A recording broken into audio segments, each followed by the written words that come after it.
Okay, so the principle of vibration. Nothing rests, everything moves, everything vibrates. The Kybalion. The third great hermetic principle, the principle of vibration, embodies the truth that motion is manifest in everything in the universe, that nothing is at rest, that everything moves, vibrates, and circles. So I just want to point out what the mushrooms showed me. What the mushrooms showed. Well, anyway, so the last time I took the mushroom, when I was meditating, I could feel and I could hear the vibrations. It was like,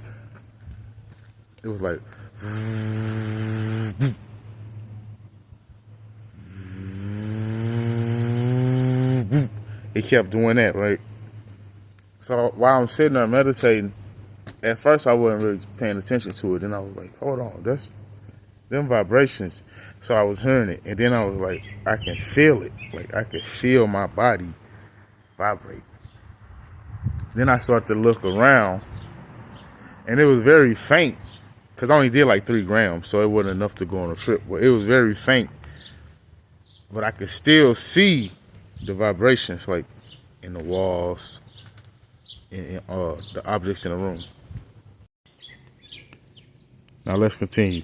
The atoms are composed of corpuscles, sometimes called electrons, ions, etc., which are also in a state of rapid motion, revolving around each other, and which manifests a very rapid state and mode of vibration.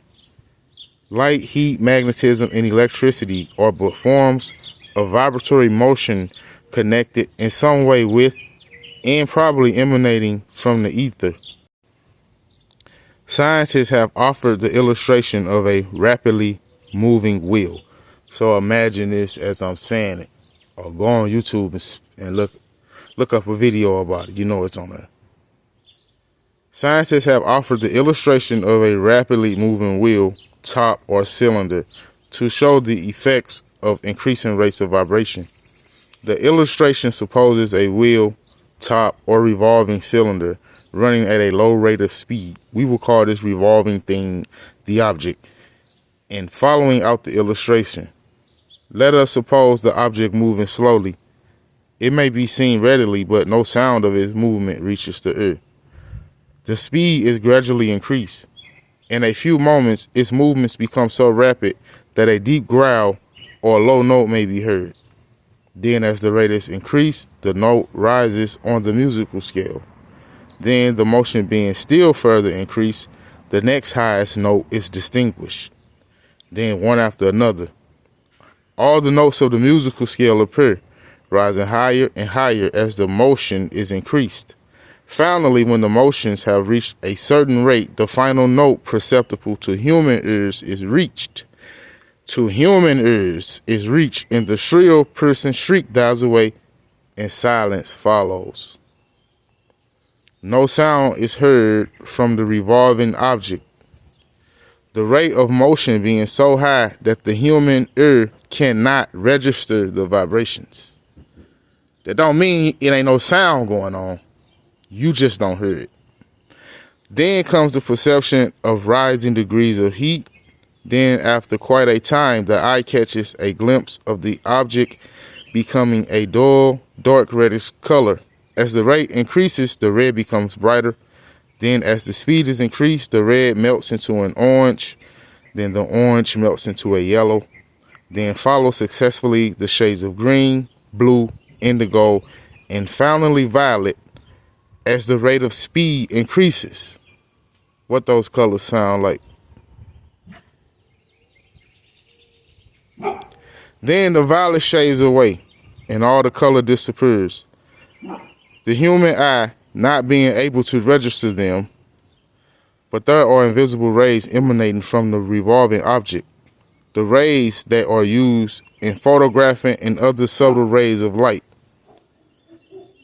Then begin to manifest the peculiar rays known as the X-rays, etc., as the constitution of the object changes. Electricity and magnetism are emitted when the appropriate rate of vibration is attained.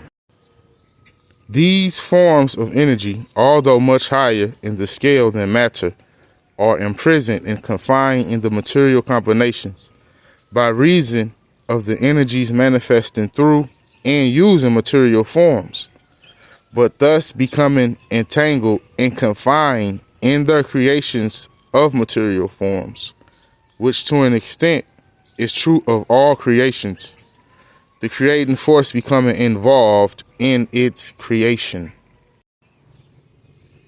By a knowledge of the principle of vibration as applied to the mental phenomena, one may polarize his mind at any degree he wishes, thus gaining a perfect control over his mental states, moods, etc. So that's like me when I be talking about think positive, feel positive, say positive things, do positive things. This ain't far-fetched. It's not crazy. It's not some fairy tale thing where you just sit in a room and think positive all day. No. Be positive. Do positive things. Instead of sitting around all day thinking about your problems and the stuff you've been through, do something positive. Go write the book. Go make the song. Go paint the picture. Go start the business. Go dance. Go do what you love. Polarize your mind to something positive and your actions will follow. He who understands the principle of vibration has grasped the scepter of power. So like I said, let me repeat myself. This ain't no fairy tale shit. This ain't no, oh, he talking that crazy shit. He talking about imagination and manifestation. No, I'm talking about getting your ass up and going to do the shit. Stop crying about what happened yesterday. Stop thinking about that. Why is you holding it in your mind so much? You holding it in your mind too long, what that person did to you and what they said to you and what happened to you when you was a kid. Let that shit go and go do what you know you want to do. We all got dreams and goals. All of us do. So go do it. Think about that. Instead of thinking about what happened yesterday that you didn't like, think about what you want to do and what you do like right now. And keep thinking about it. And then go and do it. So, like I said, it's not just, I'm just going to sit in my room and meditate all day and attract everything to me. I believe we can do that shit. But I'm not talking about that. I'm talking about being practical and being spiritual at the same time. Balance. Thinking positive. Thinking is spiritual. I don't believe in spirituality. It don't matter if you don't believe in it. That's what you're doing. And your thoughts. You can't see them, can you? You can't touch them, can you? They spiritual. That's the spiritual part. What's the practical part? Getting that pen and that paper and start writing that goddamn book and stop all that goddamn crying about what happened to your ugly ass yesterday. Peace out and love. I'll see y'all next time.